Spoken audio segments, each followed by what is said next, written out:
The first thing I remember is my mother's ardent eyes, gazing from the doorway as the world went drifting by.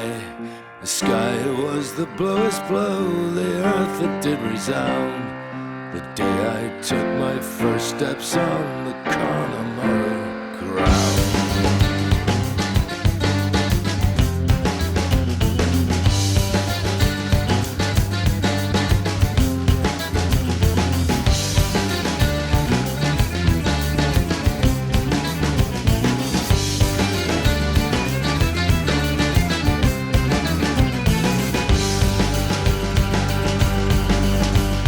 Chased the cows and chickens around and helped to haul the meat.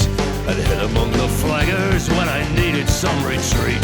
We pinched the pound and grew our own, the seasons we were bound, and it all tasted of heaven straight from Connemara ground.